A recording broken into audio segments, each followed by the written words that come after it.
From Tally to Cali, It's time to wake up. Wake up! Wake up! WarChant.com is your ultimate Seminole sports source. And this is Wake Up War Chant, presented by Zaxby's Now here's WarChant.com's Aslan Hajavandi. and Corey Clark.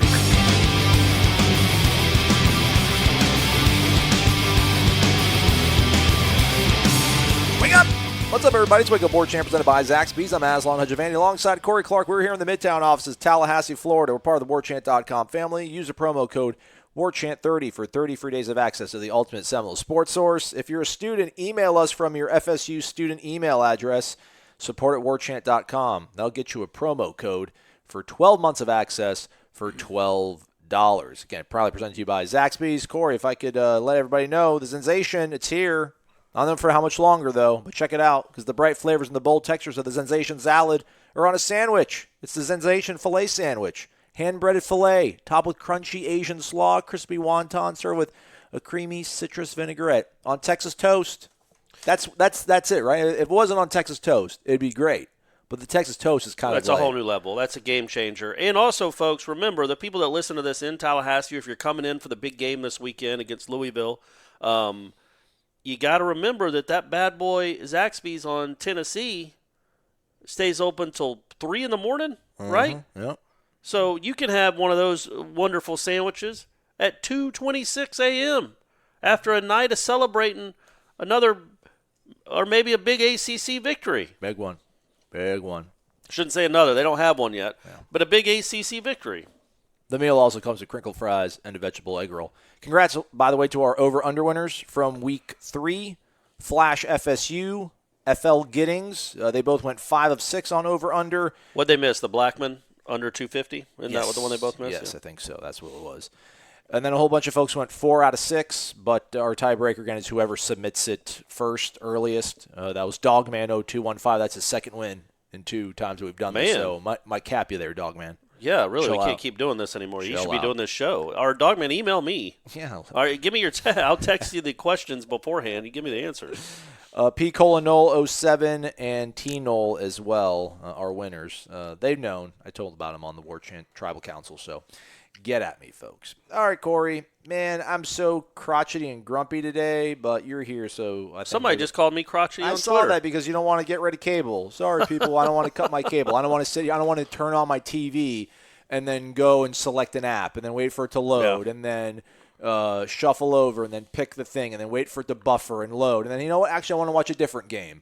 I don't want to hit exit and then go back and then shuffle. Stop it. Knock it off. You guys want to save $75 a month? Good for you. I'm going to have my cable. I'm going to hold on to it. Pry it out of my cold, dead hands. Stephanie has Millennials. that at her. She cut the cord, so she does what you do, and she's like, "Oh, you want to watch the NFL or something?" I'll be like, "Yeah." She goes, "Okay, well, let me bank. Okay, now let me get that remote. Let me do it." But at the same time, I'm getting close to it. I'm not. No. I mean, I spend way too much money, and I'm not getting what I want out of it. Especially at my house, obviously people know I have multiple houses because I'm Clearly. Well, you're a good man. You know how to diversify your portfolio, and you're into real estate holdings. So, but my house up in Atlanta, that cable is the worst. They don't have the NFL network. It's AT&T U-verse in Atlanta. They do not carry the NFL network. Just don't. Oh, I mean, cool, who man. Atlanta cares about the NFL. Yeah, nobody right? cares about the NFL. And it's not a popular sport. They just – because I tried to upgrade because I wanted to watch the Bucks-Panthers game on Thursday night while I was up there. Yeah. So I tried to upgrade, and they're like, okay, well, yeah, we'll give you the sports tier package. That includes the MLB, NBA, and some other things. And I'm like, yeah, and the NFL, right? She goes, oh, yeah, I think so. Well, let me check. Oh, no, we don't carry the NFL network. Oh, cool, man. Can I – and I don't have any other options. The only other option I have is DirecTV, which is apparently about to get rid of ESPN. Yeah. So good times with the cable. The cable companies are like the airline industry, man. They just do whatever they want. But luckily we have answers now. We have ability to change and do the Hulu and the YouTube Live and all that. So I'm definitely thinking about doing it, especially up in Atlanta. Just saying. I know most people don't tune into this podcast to hear my thoughts on cable companies. I get it.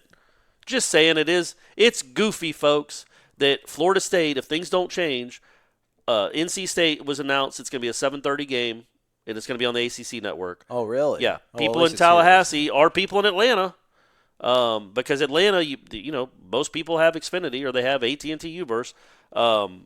they're not going to be able to watch Florida State. Again, third time in 5 games Florida State's been on the ACC Network, even though they know, the ACC knows that the people in Tallahassee can't watch the game because their local cable provider, their only real local cable provider, doesn't have the ACC Network.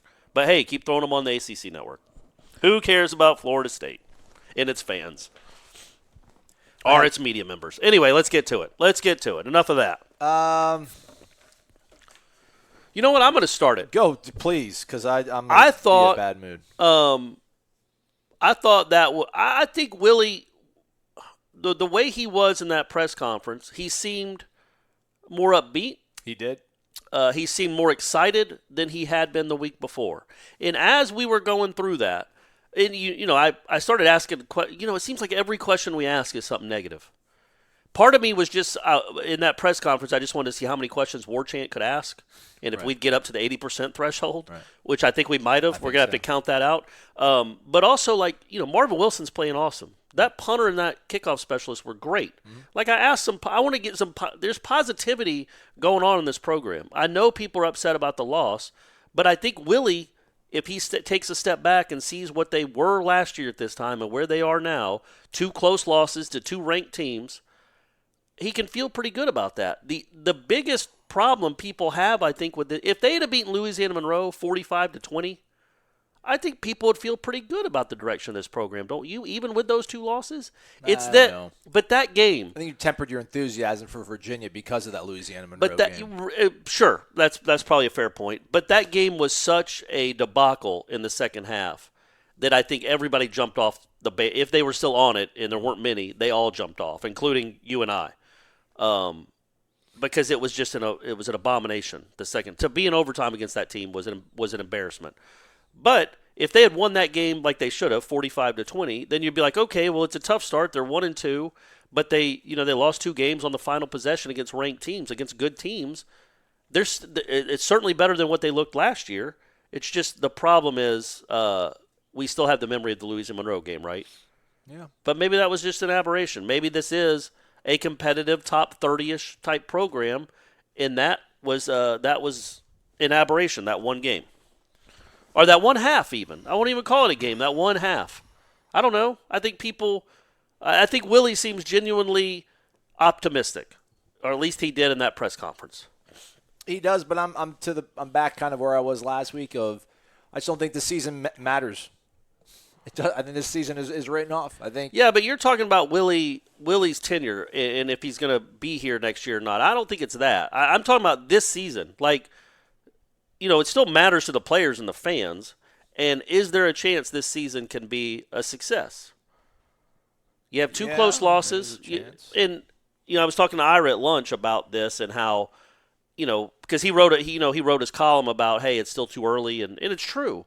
About making a decision on Willie Taggart and his tenure here, because these next 2 weeks, though, you think? I hate it because I just wrote that column about how I thought this game was going to tell us everything we needed to know, but I didn't think it would go like that. I feel like the goalposts have been moved now, and now these next 2 games will tell us what we want, what this season is going to be, and then the future. I really do. I know. I guess I can go week to week saying this is the biggest game of Willie Taggart's career. This is the biggest game of Willie Taggart's career. Louisville's a lot better than they were. Not a lot better, but I think they're better than they were last year.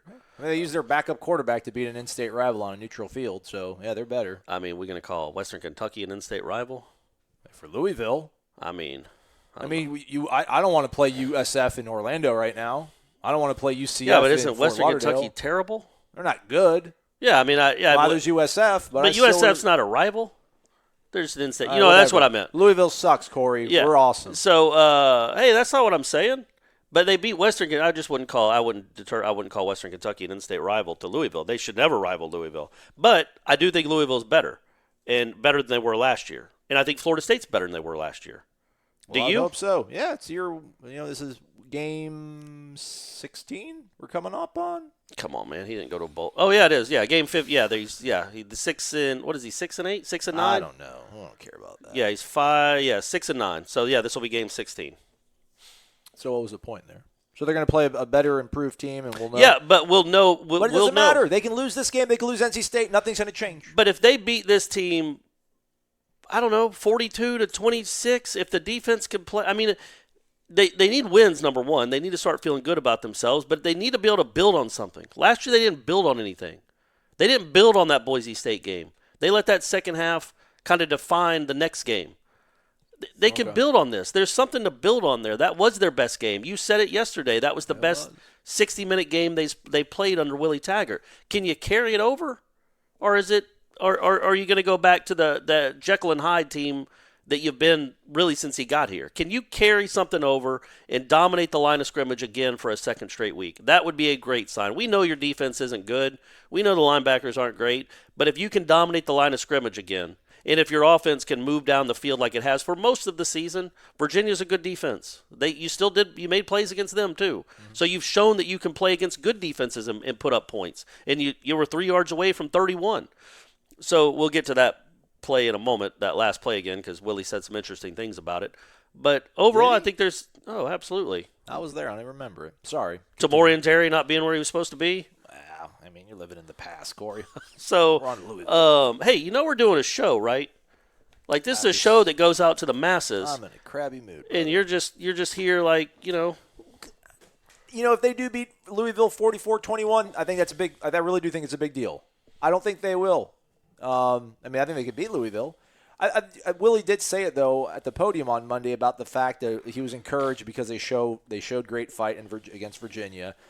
And he does think that the rest of the season going forward, like that's what is going to be kind of the norm for them. They're going to be in close games with most of these teams are going to play the rest of the season. Absolutely. And they need to find ways to win. So because last year they weren't. And he said that. He's like, listen, we did not have competitive ball games last season. He's like, I think we're going to be in a lot more of them this season. We need to find ways to win. So, like a 44-21 win would be huge. Or even a 31-28 win. Like just a win where they make plays when it matters at the end of a game instead of lose games. You know what I mean? Yeah. Like, I guess I don't even know what the spread is. I can't imagine it's much. I don't even know if they had one. I don't even know if it's been out yet. But because I guess the Louisville quarterback didn't play last week against their in-state rival. So was he hurt? What's the deal with Jawan Pass? Yeah, lower leg, lower extremity. But is he supposed to be available? Do we know? I would think so. They're saving him up. Yeah, they were. They didn't need him. The William Hill Sportsbook has Louisville or Florida State as an 8-point favorite. So if they win by that amount, if they can close out a game, and if they can make plays in the fourth quarter against somebody not named Louisa Monroe, if they can stop anybody in the fourth quarter on defense, that would be the first time this year. And if the offense could do something in the fourth quarter, that would be a really nice sign too. But just go find a way to win a game. Make plays when it matters on both sides of the ball, and then see if you can build on that. If they lose this game, that's why I think this is such a big game. Mm-hmm. If you lose at home to Louisville, doesn't matter. Corey just put his hands. He did like the safe call of an umpire, but it was like a frustrating. Or an incomplete pass. Incomplete pass. Yeah, it'd be an incomplete season. How does that work? Like safe, incomplete. Yeah, exactly. I assume baseball had it first, and NFL stole it. Football stole it. But yeah, if you lose this game, unless it's a bunch of crazy fluky nonsense, there's no hope for the rest of this season. If you win this game, there's still hope. Yeah, absolutely. I agree with that. I just, it's just difficult because again, where my mind is just to know that this season, what happens here and there. I mean, it will affect the trajectory of 2020 and such. But when the die is sort of cast and it feels like it has been in my mind, it's frustrating to. Hey man, you're forgetting all the lemonade stands that are going to pop up, trying to raise money for Taggart's buyout. Did that bother you? Or like, what was your... No, that didn't bother me. The fact that it was written about bothered me. Yeah. I mean, it's something... It was Sunday. What are you going to do? I mean, you don't need to give that stuff. In my opinion, you don't need to give that kind of stuff a platform. Right. Because I might go outside and have Brady start a car wash to get you fired. Do I then put that on the tribal council? You know what I mean? I don't think that's fair to you. So apparently the father is a platinum chief? Like, could you imagine... Could you ever be at a... I mean... I'm trying to think where I would need to be in life to where I could just stroke a check for $25,000 or something. It'd be a good time. It'd be a good time. Yeah. Just here's 25 G's. And then you don't nothing. You don't literally even nothing. And you don't miss it.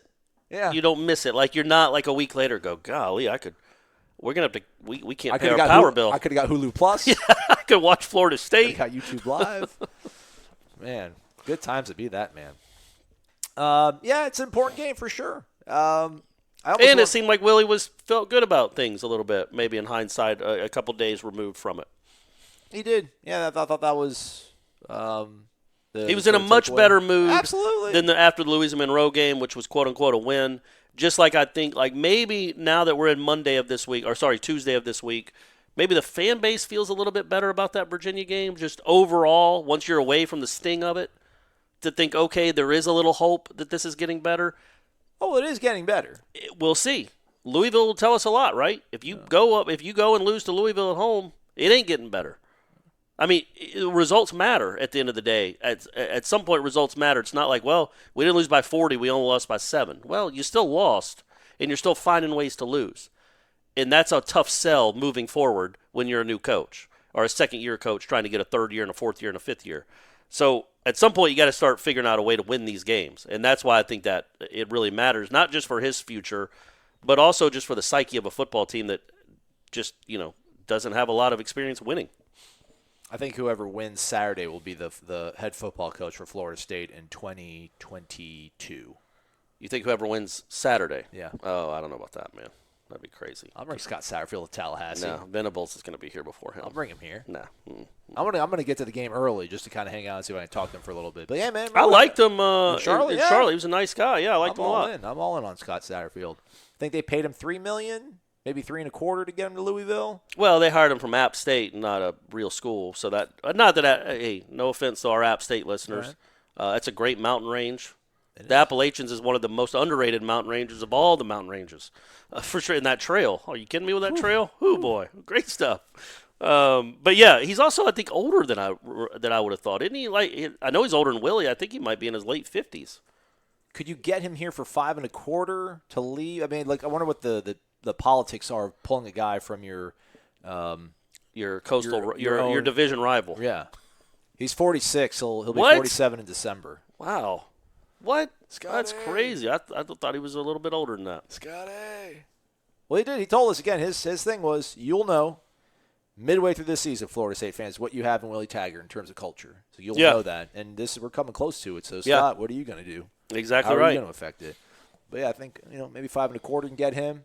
So that's what. Okay. All right. That's what. Okay. This is a winner returns to town 22. I think Taggart's going to turn this thing around, and we won't be having this conversation next year. But if he doesn't, I'm putting all my marbles and throwing them at. Well, that doesn't even make sense. Is that an analogy? All the marbles. If you take marbles and throw them at someone, that's what I was about to say. Might be assault.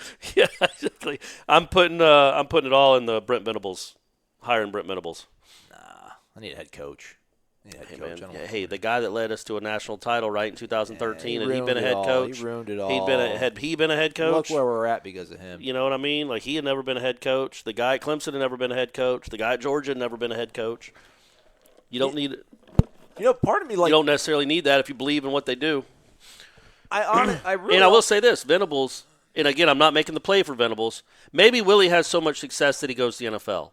People, it's not about firing Willie Taggart. I'm just saying if things don't go well and you have to make a decision in another year or two, I'm throwing it all at Brent Venables because he coached under Stoops and he's coached under Dabo. Those are good people to coach under. He's seen two different ways to run a program. Well, Bill Snyder, or did he play Maybe under Bill Snyder too. So he's been around some really, really good head coaches and some awesome programs, and you have to imagine he's going to take what he's learned there and try to incorporate it when he finally gets a head coaching job. And most importantly, it gets him out of Clemson, South Carolina. Yeah, he actually did coach linebackers for 3 seasons under the great Bill Snyder. It is crazy he's not a head coach. You talk about a program continuing to get a little bit lucky. Guys return for their senior year and turn down millions of dollars. This dude is, I assume, turning down head coaching jobs every 6 minutes to stay and be a coordinator. That's a nice culture you have when people want to come back and keep coaching and playing for you. I didn't realize he was the DC when they beat us in the Orange Bowl. Yeah, it's crazy. Yeah, he's been there for a while. I didn't realize that either. Year 2. That was a good defense. You remember that one? Yeah. Held him to, 0 points, really. That safety doesn't count. How about that, though? Year 2, national title, Stoops. Here we are, year 2, Florida State. Bowl eligibility. Let's just get back there. Right. Let's just get back there. Hey, I don't know what's going on right now. I don't know with what's going on either right now. I don't understand. I don't understand how you got out of that press conference and you feel awful. You were in a much better mood after the Louisiana Monroe press conference on Monday than you were after this one. How'd this weekend go? How's everything going in your life? Are you doing all right? No, I'm not doing good at all, man. You're not? No, I don't want to talk about it. I mean, you're successful. You live in a nice place. You live in a great city. Fine. It's just, again, it's the fact that this season I don't think it bears any consequences. I think that's absurd to me. Did your son strike out with the bases loaded in a championship game? That's all I'm asking. And I'm in a good mood. He's listening to this. Why no, he's not. He doesn't listen to this anymore. He doesn't have time. He doesn't have time. He's too busy working on his swing. I got him working with the Braves hitting coach. He's actually down there with Meat at Dick Hauser right now, trying to work out his kinks. I did want to have like a quasi-serious conversation though, just about the economics of the contract, like when you're an agent and you're negotiating these things, just how. To me, like a 6th year probably doesn't seem like a big deal if you're Florida State and you're chasing Willie Taggart in December of 2017 when your head coach has just left you at the altar. It's like, all right, listen, we want to give him. We'll give you $20 million. We'll give you 4 years, $5 million a pop. That's what we're paying the guy that was already here. He won a national title. You haven't. We think that's fair. And they're like, we want 6 years, 5. We want $30 million, pretty much guaranteed. And then you start doing the calculus in your head of, we like this guy. Look what he's done. He seems really passionate about wanting to be here. In the grand scheme of things, we are who we are. Bobby made this thing roll. The guy who stepped in was a complete jerk, and he won. So this guy's nice, and he's good at football. It's going to keep rolling. What's another $10 million in the grand scheme of things? Let's do it. Yeah. Then you find yourself in these sort of situations where if you had him signed to a 4-year deal at $5 million, I think even a 5-year deal, I think it's a completely different ballgame in terms of job security, what you're looking for, what's enough to build off of, and in terms of you're a guy like David Coburn looking at things from the big picture. Like that 6th year is huge, and you have really intelligent men who are well invested in this university emotionally, like John Thrasher, David Coburn, that go ahead and say sign it. We have really no choice. This is our prime target. We need to get him, and you're not planning for this at all. And then again, Ira said this like last year. Like Florida State cannot afford for Willie Taggart to fail. And that's why it's kind of frustrating because you have expectations, you have a standard, and they're not being lived up to right now. And they can be achieved, but it won't be achieved this year, and it probably won't be achieved next year. 2021 is probably legitimately, we'll have you back in a position to compete for a division championship. Not even so much your conference championship, but just to win your division, which I guess by the simple fact that Clemson's killing everybody. If you can beat Clemson and win this division, you'll probably win the conference. It's just that's so to be. How do you keep getting up off the mat as like a fan? Like the players are doing great. The players believe in Willie. They bought in. Again, the fact that of the starting 22, how many of them are Jimbo dudes? And the fact that they played their ass off in Charlottesville, I thought was really impressive. And I think it speaks to the fact that Walt Bell would talk about. There's nobody been around that can speak to the players or get them motivated the way Willie Taggart does. Like that's huge. That's a very important thing. Ultimately, though, will that still be able to sustain? Will the coordinators be in place? Will there be enough talent here? Like Willie likes his guys. He has the profile player he likes to go after, and they're going to play hard for him. And but will them playing hard still be enough to beat teams that also play hard but are really supremely talented and have better clock game managers? Those are the places I'm at right now, the things I struggle with. I hear you. Well, going to the contract real quick, I think there was some hubris involved there among Florida State, thinking, we're Florida State. As long as we get somebody that's competent that comes in here, we're going to win because that's what we always do. Yeah. And this guy's a very good recruiter, and he is a good recruiter. He showed that his first month on campus. When he's got a good product to sell, he's a very good recruiter. Or hope. Or he was selling hope. Yeah. But I didn't understand at the time the buyout because I don't know who you were competing with necessarily. I don't think Oregon, really. He was going to have to stay there. But he wasn't guaranteed that much money at Oregon. Yeah. So, but also, it's Oregon. He's a Florida guy. He says it's his dream job. I don't disbelieve him. I do think he's always wanted to coach at Florida State. I think the fact that he wasn't recruited by Florida State and he wanted to go to Florida State, I just think that's always been the diamond out there during his career that he was chasing, the hope diamond, if you will. And he was going to take that job. I don't think you had to haggle over 10 or 12 extra $1 million guaranteed because he has a lot of confidence. And I'm sure he thought, man, me at Florida State, with the way I can recruit and I'm going to bring my guys, we're going to win a national championship there. And then I can name my price. I do think he thought that when he took the job. And he was going to come as long as you made a competitive offer. The problem with all these contracts, and I've said it for years, is these ADs and these presidents. Like, you got to stop it at some point. You can't cost your university $30 million to buy people out. Who are you competing with? Let him stay at Oregon then. You know what I mean? Like, he wouldn't. You don't have to do that. You don't have to give him $22 million guaranteed if you fire him after 2 seasons if things don't go well. Florida State was thinking, well, that's not going to matter because things always go well when we hire coaches.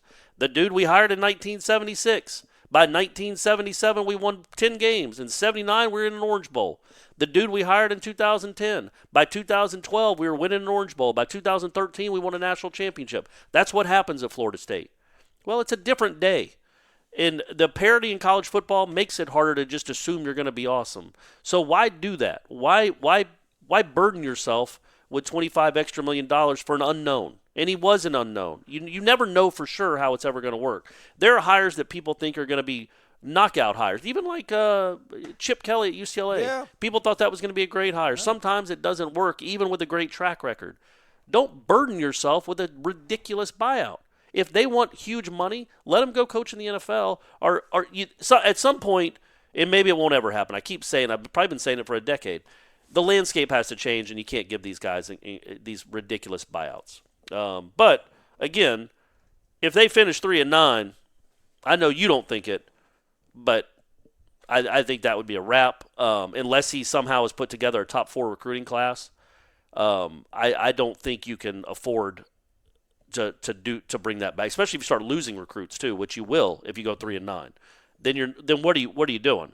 Like, you're resetting with Jim Leavitt as your defensive coordinator. Sure, maybe. Sure, yeah, maybe. I mean, I think it's just more. It's easier on your conscience or your stomach to lose 10,000 season tickets than it is to cut a check for $17 million. Probably, maybe, unless you think you're getting too far behind and it's going to be harder and harder to catch up, and you've got to start now. And I don't think so, because I think they'll continue to. I don't think this team will roll over, because he'll get them to play hard. Yeah, and but then that would be a step, right? At least that would be a. Hey, we can laugh. Right. I'm not laughing. It's the contemplative lamentation of a sigh of. But you go from getting blown out every week to being competitive every week. Well, then the next step is you hope to be competitive and win. And then the next step after that is you hope to be the one blowing everybody out. Jimbo said that. I remember that in his introductory press conference in 2000. Would that have been, I guess, late 2009? And he said, look, the way you judge a program is close losses turn into close wins, and then close wins turn into blowout wins. And the guy that told me that was Robert Bowden. That's how you judge the direction of a program. So, and I always stuck with me. I'm like, well, that's a good point. Because, in 2009, they lost a lot of close games. And he's saying, we're not far away. You got to turn those close losses into close wins, which they did in 2010 with Hopkins' 55-yard field goal and a couple other ones. And then you turn into those close wins into blowout wins. So maybe it's not going as quickly as we'd like, but maybe that's what's happening at Florida State. So if they finish this year 5-7, 6-6, but only one blowout loss, and they are in every game in the fourth quarter, well, man, I don't know if it's the right move to fire Willie Taggart then. If you've seen real progress, then you give them you go into 2020 thinking, okay, this is when the close losses turn into close wins, and now we're going to win 9 games. And then 2021, we're winning the ACC. It's a possibility, right? Yeah. Well, I think that's what it's going to end up being. I think this team will look incrementally better. And which people are like, well, then what's the problem? Well, there's losses matter, results matter. Yeah, there's a standard here. And then I think you'll get a reset. You'll get a final reset in 2020, and then Leavitt's probably be your defensive coordinator. And I think you, by virtue of just having a guy of that quality running your defense, and if Kendall's still around, which I don't know. I mean, who knows? I mean, he had a chance apparently to come here in 2018, but decided to go to Houston. Went to a Group of 5 school instead of coming here. So maybe he's constantly looking for better opportunities. So then you have to maybe restart on that side of the ball. But if not, you have Levitt on defense, you have Kendall Browse on offense. By virtue of that, you'll have a better season in 2020 than whatever shakes out this season. I think we can all agree on that. And then, yeah, you're back in 2021, fourth year of your contract, and if it doesn't work out then, 85% of an $8.5 million buyout is much more palatable than $17 million. And just going back to this season as a whole, I think there is reason for optimism. I just do. I think that, like we talked about, the defense played hard. I think Willie said that. He also touched on it being tired. I asked him that question, and I looked it up. So obviously Virginia went 3 for 3 in touchdowns in the fourth quarter. Louis and Monroe scored on 4 of their last 5 possessions. The one was the punt right at the end of the game when they actually did get a stop, and when they could have faked the punt and probably scored a 7-yard touchdown. And then the game before, Boise scored got a punt before. Yeah, but they scored 3 of their last 4 drives as well.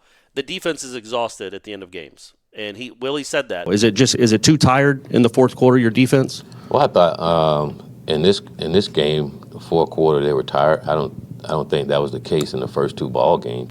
He said, well, no, he didn't say that. He said, I do think they were tired at the end of the Virginia game. He said, I do think they were tired then. He goes, I don't necessarily think that was a problem the first 2 games, but I do think, and I would disagree vehemently with the Boise State game. They were exhausted. Yeah. But he said, I don't think that was a problem the first 2 games, but they were definitely tired. Because I asked him about time of possession. They're 130 out of 130. And he goes, look, we are going to do what we do, but I also want to have the ball more than 20 minutes a game. Mm-hmm. So that's a problem. When you don't have a good defense, it's a problem when they're on the field 2/3 of the game. And Willie's smart enough to know that. Hey, let's take a break.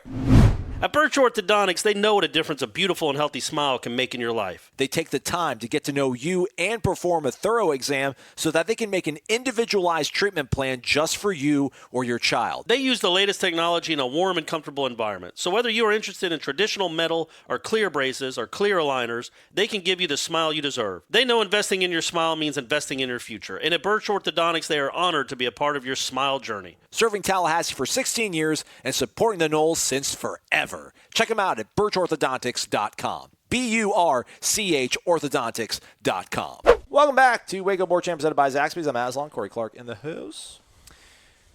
I thought Josh Kando actually played pretty good. Played pretty well, I felt like, which is a bummer because apparently he's out for the season. I didn't hear him say that, but apparently he did. Yeah, he did. He said he's out for the year. DJ Matthews is back. Practiced on Sunday. So he's back on the team, back in the good graces. He said there's still no update on Juwan Williams. That's week to week. Yeah. You want to talk about optimism. And Sanford Samuels, I think, is going to be good to go, is what it sounded like. You want to talk about optimism, growth, progress. I mean, the fact that you went on the road against, we'll see how good Virginia really is ultimately. They're a bowl team. Yeah, they're a bowl team. They're not. They might go to Charlotte. They actually could. You're absolutely right. Yeah. To have Abdul Bello be your starting left tackle, and you hung, almost 30 points. It's huge. I mean, they have gone better. They have gone better. Yeah. That's a good thing.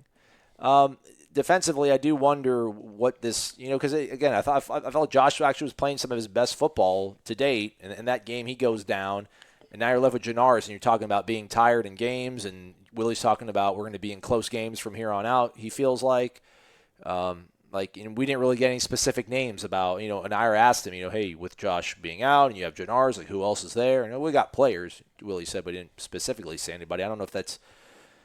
I don't know, that's going to be kind of tough. I mean, I don't know who else. Not that Josh was a huge void to fill, but it felt like he was playing good ball. Maybe you can build off of that. Now you're going to have to go back to another young sort of, recruit. I got an idea, by the way. 89. You can't. It's too late. Hey, man, Keith, we need you, man. We need you. You're not going to be asked to catch balls at this. You're just going to bat them down, and you have to use that speed and that body to get around the edge and make some plays. All's I'm saying. But, I assume Gaynor will be playing a lot more. Because you can't have 11. You can't have my man, Mr. Robinson, out there for 70 snaps a game. Here's to you, Mr. Robinson. He graded out number 14 out of 27 players who got snaps against Virginia. Okay. All right. Well, that's right. Middle of the road. Who did? Mr. Robinson? Yeah. How'd Amari do? Janaris. Amari was number 2. Oh, really? Yeah. How many plays did he have? 18. Okay. Well, make that 40. Yeah. And you're going to have to figure out, because Kando's a big body that can move a little bit. It's up, He was third. He was the third highest graded guy out, right behind Gaynor. So, I assume you have to figure out a way to get Gaynor and maybe Warner on the field at the same time and maybe rotate Robinson. Well, that gets Robinson off the field then at that point. Those would be your two outside. Well, I think you rotate the 3. I know you play one's right and one's left, but you rotate the 3 and say you guys are going to be splitting the majority of the snaps at that position, the 3 of you. Well, isn't it a bit of a different – don't they have a different role? Like, isn't one Buck and one's, Yeah, sure, but you got to start cross-training then.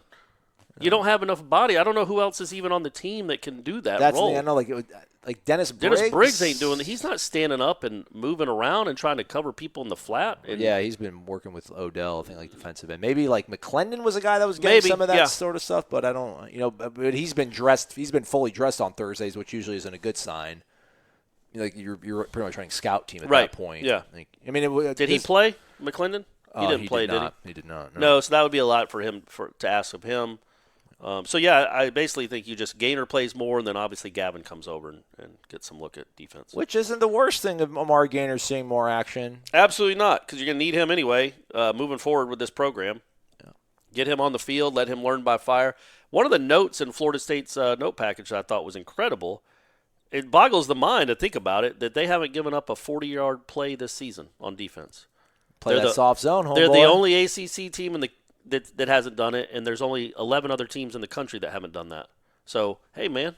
Harlan Barnett's bio, wherever he goes to the next school, will be like, in 2019, helped lead Florida State's defense to the lowest amount of 40-yard plays given up. But what about, Coach, like plays from like 8 yards to 22 yards? Hey, don't ask. Why are you bringing up that stuff? Nobody got 40. Nobody got 40 on us. We played a zone where we'll give you 9-yard passes all day until you just 1-yard sneak it into the end zone. But we don't care we're more worried about the 40-yard plays. That was kind of revealing, though, I think, right? Willie talking about the fact that you've already mentioned it, though, but he felt that they did get tired at certain points of that game, which I guess was kind of my, I don't know, hypothesis, you want to call it, or theory, was the fact that that's maybe why they did go to a zone, was it because they maybe couldn't get home anymore. Yeah. But he also did say that another thing he said, I wish we had the transcript up, but we haven't got the transcript yet. He did mention something about the fact that they might have underestimated Bryce Perkins throwing the ball. Bryce Perkins, I think he was a better passer than all of us thought, and again, they executed on offense. It was a good offensive team, and we didn't execute.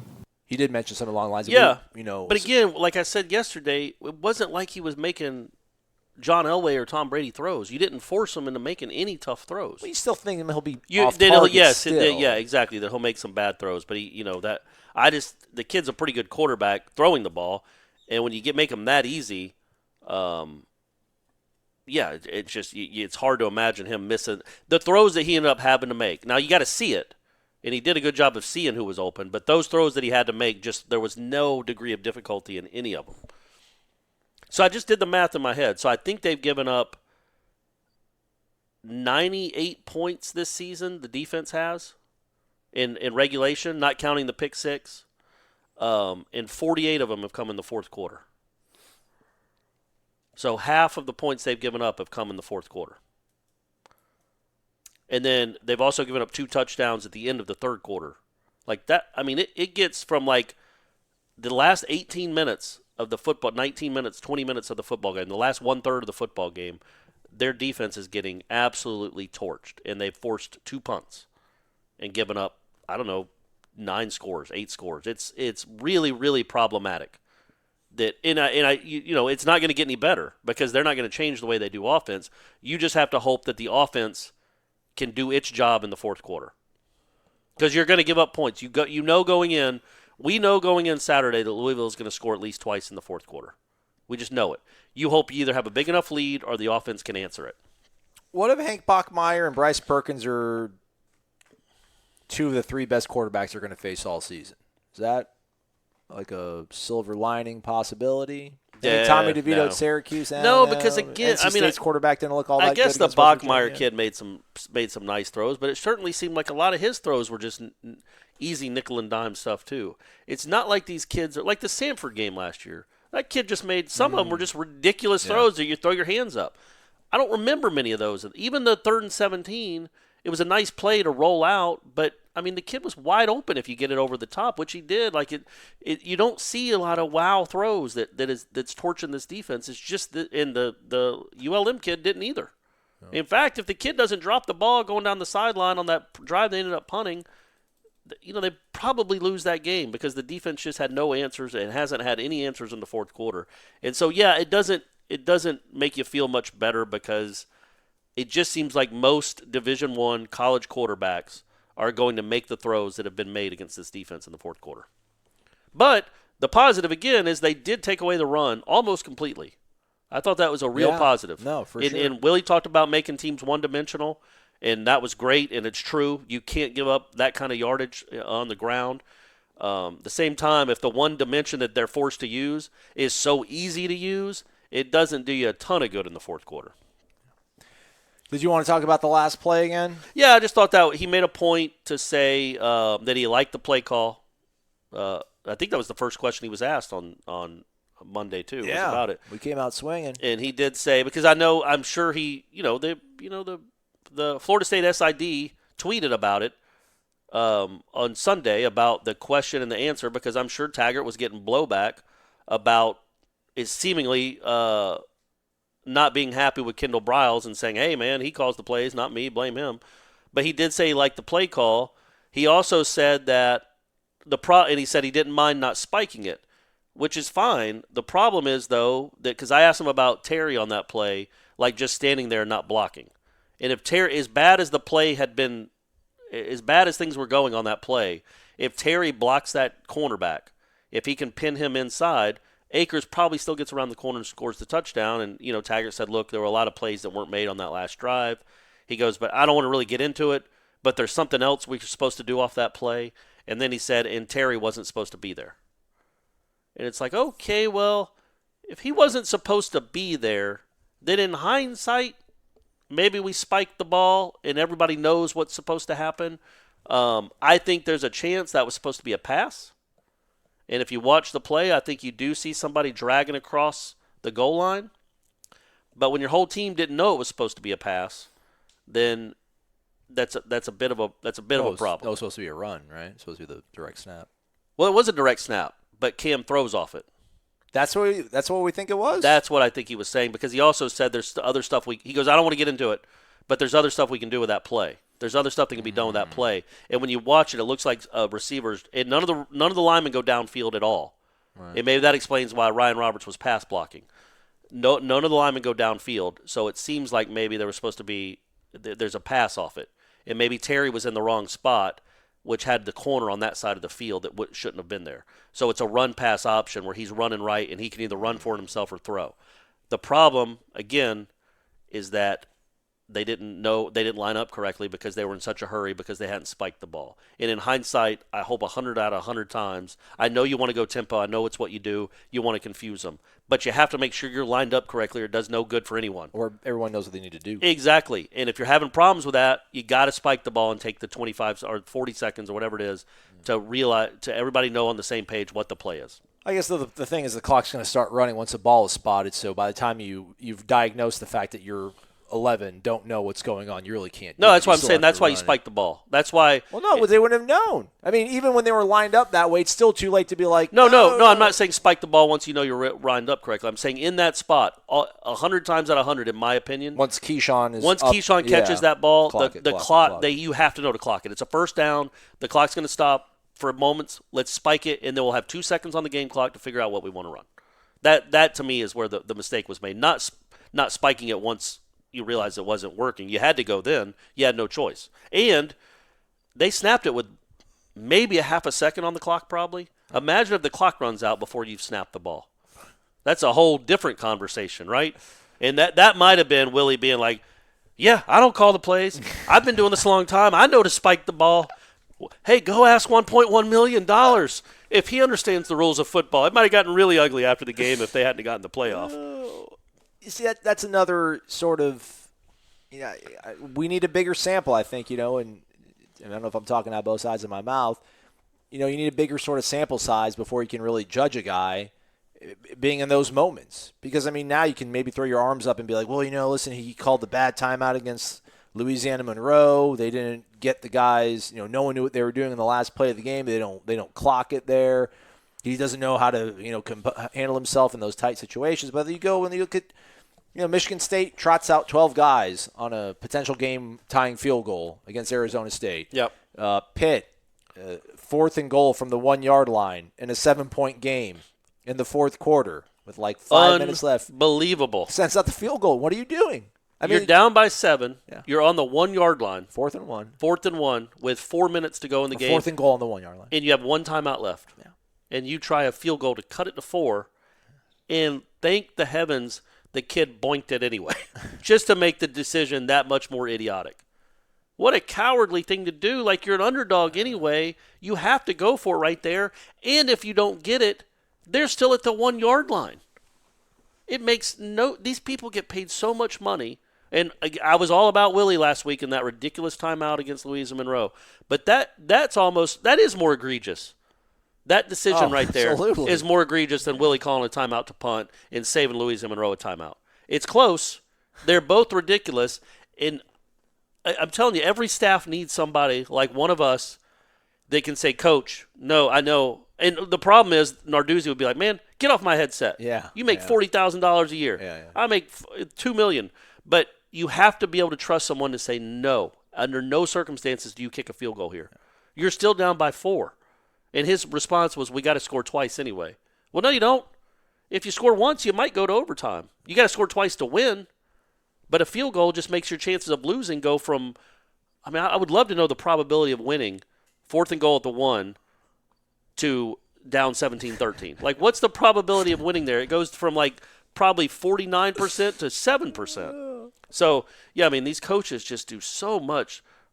And it's all over the country. It's not just Willie. It isn't. Yeah. It isn't at all. That's the beautiful thing about really, really bizarre decision, man. Just, the Louisiana Monroe guy.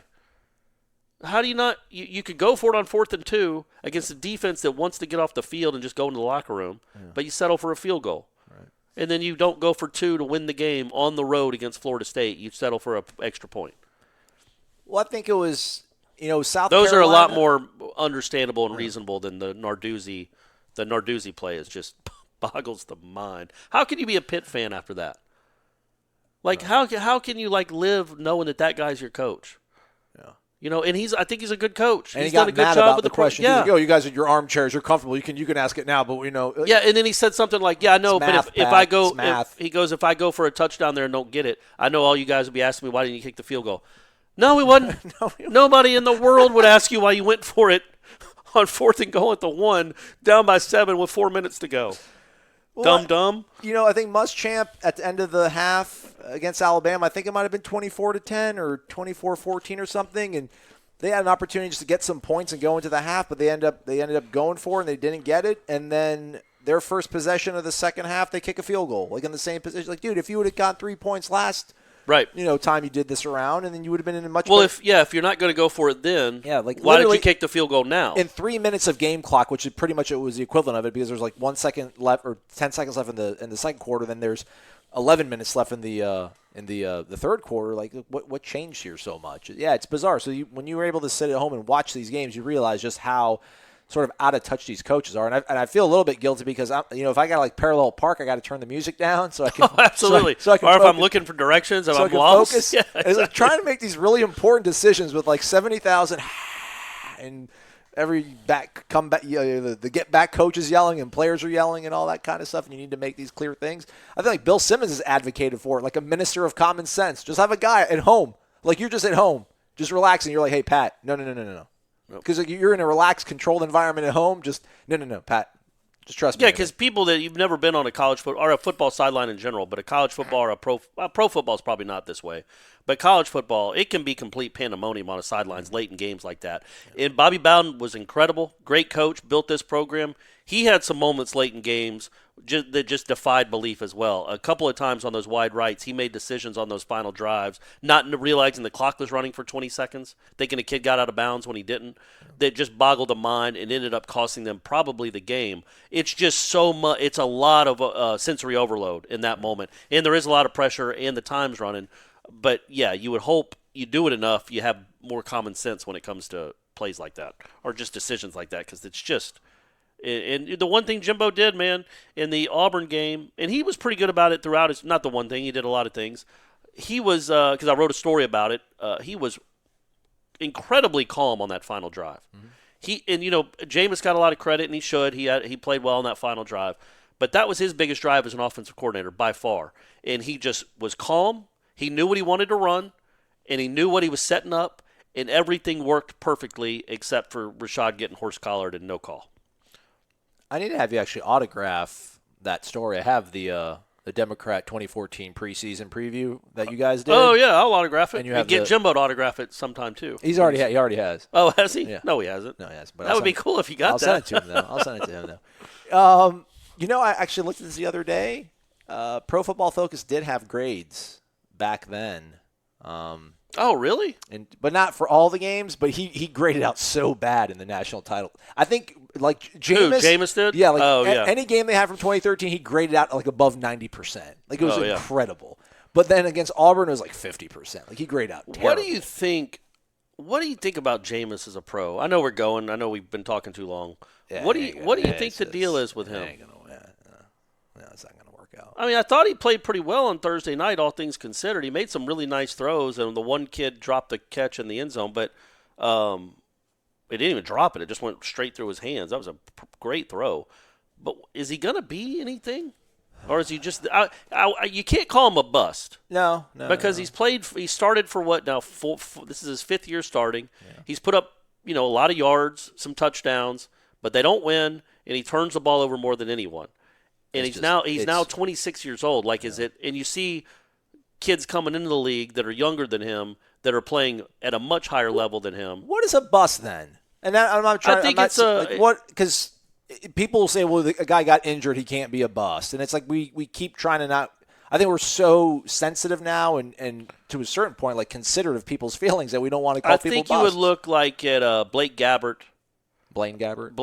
or Blake. Blake was even worse. Like Bortles? If you can oh, yeah, there you go. I combined them. Bortles, because he was the third pick, right? When you draft a guy third overall, you're expecting him to be a franchise guy, and they always won, it seemed, in spite of him. Blaine Gabbert, Ponder, guys that just flame out, don't play more than 3 or 4 years in the league. Ponder, I don't know. He was drafted third overall. Yeah, I don't know if Ponder, you'd call him a bust, but he was drafted 9th, I think, which was crazy for the Vikings to do that in hindsight. But he wasn't great. He wasn't good. He wasn't a good NFL quarterback. Right now, when you're in the same token, I don't think Jameis is a bust at all, and I think he's better than the guy that was drafted right behind him. And I don't think there's any. It's close. He's not a complete whiff. No, exactly. It's like Sammy Watkins is a bust. Well, not anymore. He had a good game last. No, he was good. He played well last week. No, he did. He did last week, but he didn't play that well 2 days ago. Did he catch a touchdown in that game against the Raiders? I don't think so. He played really well in Week 1 against the Jags. He went off. Right. He went off. But I wouldn't call him a bust either because he wasn't the number one. I think when you're drafting the top 5. What? They traded all sorts of stuff to trade up to get him. They traded a whole bunch of assets. Who drafted him, by the way? Bills. The Bills. And he just, yeah. I'm sorry, you are a bust. No, I think with Jameis. He had 6 for 49. He's all right. He's got 15 for 247 and 3 touchdowns. And he had a 1,000-yard season. He had a 982-yard season with the Bills and a 1,000-yard season with the Bills with 15 touchdowns his first 2 seasons. So that's not a bust. A bust is, there's a lot. We could go through 1,000 examples. Ponder's a bust then, I think. Definitely. More than Watkins for sure. But I just don't know if Jameis is it just not. He's never going to stop turning the ball over. Yeah, I was going to say, if it hasn't clicked by now, it's not clicking, right? Don't you think? And I don't know what happened in 2013 that he didn't do this. He showed no signs of being reckless. I mean, he showed, I don't know, maybe he was reckless and everything just worked out. Everything came up aces for him in 2013 because it hasn't since then. Yeah, he threw 18 picks his second year, and then he's been a turnover machine since he got to the league. And we know he's a kind of I don't know, man. And he's working hard. He's at Hard Knocks. Apparently, he gets up at 4:30 in the morning to go to the complex and start studying film and everything. But I don't know that it's ever gonna. I don't know if it's ever gonna flip. This was from Trey Wingo last October, and I don't know how many more games Jameis has played since then. But Jameis Winston, at this point, had played 48 games in his NFL career. He's thrown 50 interceptions, fumbled 21 times, 48 games, 71 turnovers. He is what he is, and if you expect it to change at this point, that's on you. Which I think is kind of fair. So you have to live with him. I think I don't know what the Bucs are going to do. I don't know if the Bucs. We'll see how the season goes. He actually played okay against the 49ers until he devolved in the fourth quarter and was terrible. And then I thought he played okay against the Panthers and made some big throws down the stretch. And made some big throws down the stretch to give him the 6-point lead. Yeah. But it's always like you're watching a rookie, in the sense that maybe this is what he builds on. And now he's about to take off. And then he's going to throw a couple picks next week. You just know it. Yeah. And I know everybody throws interceptions, but and Matt Ryan can't throw pick sixes though. But and Matt Ryan's not a great example because I think he threw 2 or 3 Sunday night. But Matt Ryan threw 7 interceptions all in an entire season last year. Jameis will do that in 2 or 3 weeks. Like, you just can't. And coach, and now he's on his third coach. And Bruce Arians ain't going to be around for 3 years if Jameis keeps turning it over 25 times a season. So, Jameis only's on the last year of his rookie contract. And that's going to be really, really interesting. Because right now they ain't giving it to him. No. Because you got to prove that you deserve it. You got to prove that they got to believe that you're going to be the quarterback for the next 10 years. And they're really hesitant right now because of the way he can look. So I still think he's better than the guy that was drafted right behind him. Yeah, he was the right pick, man. Absolutely, he was the right pick to go first overall. It hasn't worked out. Mariota doesn't turn the ball over nearly as much. He also doesn't score as many touchdowns. Yeah. Every game the Titans play, it seems like they score 16 points. Gosh, and that's the Thursday night game. I think it's like Jags-Titans. Of course it is. Gosh, AFC South. Of course Stop putting them on television. I don't want to watch a 12-9 game. I see way too much of the Jags and the Titans all the time. They're just so boring and bad. Everybody AFC South. The Texans, the Colts. Yeah. I don't want to watch any of those teams play ever. You know what I want to see? I want to see more Cowboys and more Giants or Eagles. Never get to see them in big time. I mean, the NFC East, it's like they're going to be on Sunday Night Football for the rest of the season. Yeah. Well, I was in Mississippi when, Jameis was taking over the country and everything. And, everybody in Mississippi fell in love, or Mississippi State fans fell in love with Dak Prescott. And I just remember being like, this guy's a bum. He's not going to do anything when he goes to the NFL. And then they're like, Jameis, he's overrated, blah, blah. I'm like, you guys don't know what you're talking about. We live in a world now where Dak Prescott might win NFL MVP. He's lighting it up. And Jameis Winston won't even make the playoffs. Yeah, and I hate football right now. It's crazy, man, because Dak's not a great thrower of the football, or he hasn't been. But holy moly, he's doing it. He's lighting it up, man. Again, we're living in a world where like he's going to take his team to the playoffs for like the second time in 3 years, and Jameis still, and they were like, "Whoa, he's got the offensive lines, guys." It's always something. And I've had this conversation with Cameron on Headlines before, because I asked him again before this season. I'm like, "Man, what's your deal with your quarterback?" He goes, "Well, if you look at the numbers for the last 6 games," I'm like, "Dude, you do this every year. It's always what he did the last month of the season when nothing matters because they've lost so many games before the last month of the season. It never portends to anything. He still starts off the season terribly or not great.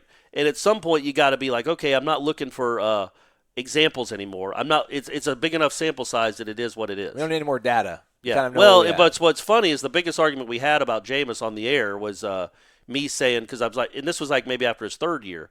I'm like, man, yeah, he could be pretty good, but he's always going to be the 4th best quarterback in the division. He's like, whoa, he's much better than Cam Newton. I'm like, wait, man, Cam Newton's won an MVP and been to a Super Bowl. This guy's done nothing. He goes, yeah, but Cam Newton did it with his legs. He's not as good as quarterback as Jameis Winston. And now you look at it and you're like, well, he might have been right. Right. I mean, but Cam Newton did have a couple special years at least. Yes. Jameis hasn't reached that peak yet. But yeah, Cam Newton looks done. I just like that he dresses like Thelma. or Louise. I can't remember which one Susan Sarandon was, but he dresses like one of them. All the scarves, man. It's crazy. He's just doing it to screw with people, but it's really funny. I can't wait to see what he wears next week. Yeah, no. Hopefully Bruce Arians will get this whole thing figured out. How about Bobo though? Bobo's still playing. How about that guy getting a paycheck in the NFL? That's awesome. That's amazing. And J.J. Elliott was playing with is on the Jags. Or Izzo's with the Panthers. Patriots and playing for the Patriots. Yeah. Yeah, man. I think Roderick Johnson started a game yesterday. Really? For the Texans, maybe. So, yeah, man. Good stuff. Good stuff. Noles in the NFL. I think intern Austin, that's supposed to be his charge now, is to do some sort of, I think they have 33. I think if I saw a tweet last week about 30. That seemed a little low to me. That seems but a it was little high still to me. it was That's a still lot of guys. it was still third in the country or fourth in the country. Who do you think's number one?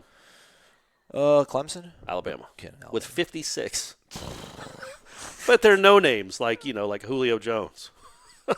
Calvin Ridley. Yeah, guys that don't do anything. Landon Dickerson had another good game. Darby had a pick last night. He also got beat for a couple touchdowns, but what are you going to do? Timmy broke his foot, apparently. I saw. That's a bummer. That guy, he's got his money, so I'm happy for him. And he's proven he can be a really good player. It's just he never can get healthy enough to really have those breakout seasons. He doesn't say Florida State on his intro. What are your What'd he thoughts? say? He says like Columbia City High School or Columbia County. No, that's all right. He's allowed. He's allowed to have pride in his high school too. He could say the address he grew up on. I don't care. It's fine. We know where you went, Timmy. Nigel Bradham does the Florida State University. Oh, that's right, because Ohio State didn't patent it, they didn't get that ruling. Losers. That's crazy. That was fun to watch that. Darby shouted out Florida State. Devontae shouted out Florida State. So pretty cool. It was a good team to cover. It's too bad you weren't here for that. It was a lot of fun. I know. I showed up. That was a lot of fun. I showed up just in time for all of the fun stuff. Hey, let's go talk to Kendall. We're gonna ask him about a game that's been over for 72 hours. Well, that's right? the issue. Yeah, you are, and I'm sure he's going to be asked about the play again. I'm not going to ask him because I don't care at this point, but he will be asked about that play and why they didn't spike it, and do they have that in their system to spike a ball? Maybe I will ask him, like, what determines when you would spike there, or do you never spike there? Like, what determines? What are you saying? What's a spike? He'll be like, what are you talking about? What? Like clock it. We're gonna stop? Are you crazy? Purpose? Did you watch Baylor for 10 years? We don't know what spiking is. We ain't no volleyball team. Let's go do that. He's Corey. I'm Aslan. Thanks so much for listening to Wake Up Board Champ. Unlike fanny packs, bowl cuts, and troll dolls, the sensation is back, only at Zaxby's. The Sensation Salad and the new Sensation Filet Sandwich features hand-breaded chicken, Asian slaw, wonton strips, and citrus vinaigrette, and both are served with an egg roll. The Sensation Salad and the new Sensation Filet Sandwich meal, for a limited time, only at Zaxby's. And skip the line when you order ahead on the Zaxby's app or on Zaxby's.com.